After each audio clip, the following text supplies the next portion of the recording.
ప్రస్తుతం ఈ తిరుమల వ్యవహారం అంతట్లో కూడా అసలు మాట్లాడాల్సినటువంటి వ్యక్తి మాట్లాడట్లా. దీని గురించి నిన్న కూడా మనం మాట్లాడుకోవటం జరిగింది. ఈ వ్యవహారంలో నోరు తెరిచి అసలు ఏం జరిగింది ఏంటి అనేది బయట పెట్టాల్సినటువంటి బాధ్యత గత ఈవో ధర్మారెడ్డి మీద ఉంది. ఇంతవరకు ఆయన నోరు తెరిచి మాట్లాడాల.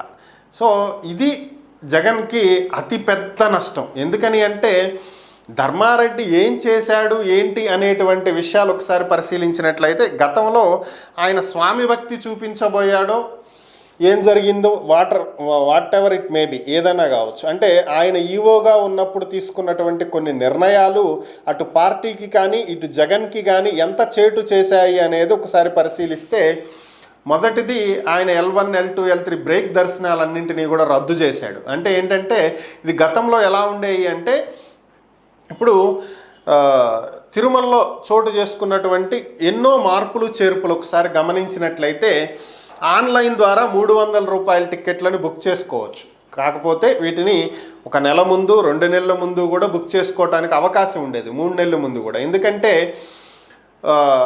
ఆ పీరియడ్కి తగ్గట్టుగా ఇప్పుడు ఈరోజు డేట్ నుంచి నెక్స్ట్ 3 నెలల వరకు కూడా పోర్టల్ ఓపెన్లో ఉంటాయి. ఫ్రీ స్లాట్స్ ఉంటే బుక్ చేసుకోవచ్చు, అవకాశం ఉండేది. అలాగే మాస్టర్ లిస్ట్ అని ఒకటి ఉండేది. దాంట్లో మనం మన డీటెయిల్స్ పొందుపరుచుకుని ఉంచితే ప్రతిసారి టైప్ చేసేటువంటి అవసరం లేకుండా నేరుగా మాస్టర్ లిస్ట్లో నుంచి ఎవరెవరికి పిలిగ్రిమ్స్కి ఎవరెవరికి మనం బుక్ చేస్తున్నామో వాళ్ళ డీటెయిల్స్ వచ్చేస్తాయి, బుక్ చేయడానికి ఈజీ ఉండేది. కానీ తరువాత ఈ గత 5 ఏళ్లలో వచ్చినటువంటి మార్పులు గమనిస్తే ఇప్పుడు ఇది ఎట్లా తయారైంది అంటే ఎప్పుడు టిక్కెట్లు ఓపెన్ చేస్తారా అని చెప్పి ఎదురు చూడాల్సినటువంటి పరిస్థితి. ఇప్పుడు రైల్వే తత్కాల్ కోటా కోసం 10ంటికి 11ంటికి ఎదురు చూస్తుంటారు చూడండి, ఆ టైప్లో ఎప్పుడో నవంబర్లో ఇచ్చేటువంటి దర్శనం టిక్కెట్లు ఆగస్టులోనో సెప్టెంబర్లోనో బుక్ చేసుకోవాల్సి వస్తుంది. అది ఒక డేట్ చెప్తారు, ఒక టైం చెప్తారు, పలానా 20వ తేదీ ఉదయం 10ంటి నుంచి అంటే 10ంటి నుంచి ఒక గంటలో అయిపోతాయి టిక్కెట్లు.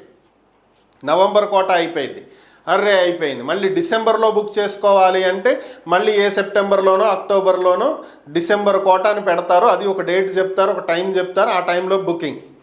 పోనీ బుకింగ్ అన్నా సజావుగా సాగుతుందా అంటే గతంలో లాగా లాగిన్స్ లేవు. నెంబర్ ఎంటర్ చేయాలి, ఓటీపీ వచ్చింది, ఓటీపీ ఎంటర్ చేయాలి, స్లాట్ సెలెక్ట్ చేసుకోవాలి. ఆ స్లాట్ తర్వాత అదొక టైం పెట్టిద్ది, ఆ 5 మినిట్సో 3 మినిట్సో వెయిటింగ్ పీరియడ్, అది ఆగాలి. ఈలోపు అవతల ఎన్ని బుక్ అవుతున్నాయో తెలియదు.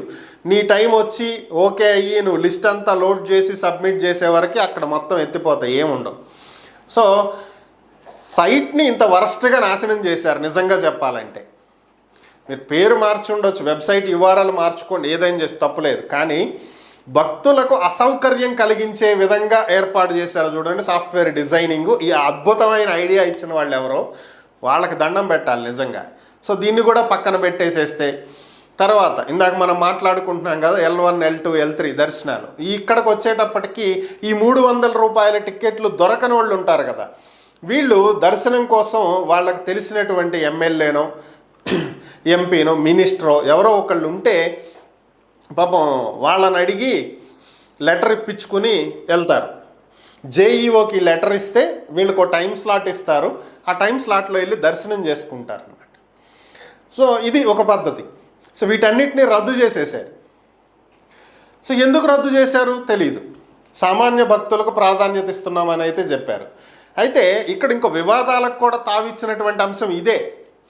రోజా టిక్కెట్లు అమ్ముకుంది, ఆమె వచ్చినప్పుడల్లా అనుచరులు ఒక 100 మంది వచ్చేవాళ్ళు.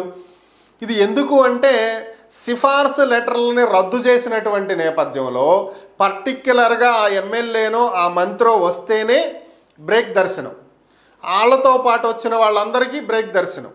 వాళ్ళు లేకుండా లెటర్లు తెస్తే మాత్రం అవ్వదు. సో కాబట్టి ఆమె తన అనుచరుల కోసమో తన బంధువుల కోసమో 1కి 10 సార్లు రావాల్సి వచ్చింది. అలాగే 1 కేజీ 400, 500 నుంచి తక్కువకు వస్తుంది కదా అని చెప్పి 300కి టెండర్ను ఓకే చేయడం. టెండర్ల ప్రకారమే తీసుకున్నారు, ఇదేమీ పర్టికులర్గా ఒక కంపెనీకి కట్టబెట్టింది కాదు. టెండర్లు వేయించుకున్నారు, ఎవరు తక్కువ కోట్ చేశారో వాళ్ళకి ఇచ్చారు. నేను భారీగా మిగులుస్తున్నాను అని చెప్పి ధర్మారెడ్డి ఫీల్ అయ్యాడేమో కానీ ఇప్పుడు అదే జగన్ని ముంచినటువంటి పరిస్థితి. ఇంత ఎక్కువగా మార్కెట్లో ఉన్నప్పుడు ఇంత తక్కువకి ఇస్తున్నామని వాళ్ళు చెప్పినప్పుడు మీకు అనుమానం రాలేదా? ఇదే ఇప్పుడు అందరూ ప్రశ్నిస్తున్నటువంటి అంశం. మేమేదో టీటీడీకి భారీగా మిగులుస్తున్నాము అని చెప్పి జగన్నే పూర్తిగా ముంచినటువంటి ధర్మారెడ్డి ఇప్పుడు ఇంతవరకు ఆయన నోరు తెరిచి మాట్లాడట్లా, జరిగింది ఇది అని చెప్పట్లా. సో ఇది ఇంకా అనుమానాలకి తావిచ్చేటువంటి అంశం. ఈ ఆరోపణలన్నీ నిజమేనేమో అనేటువంటి వ్యవహారాన్ని కల్పించేటువంటి అంశం. ఇప్పటికైనా నోరు తెరుస్తాడో లేదో చూడాలి.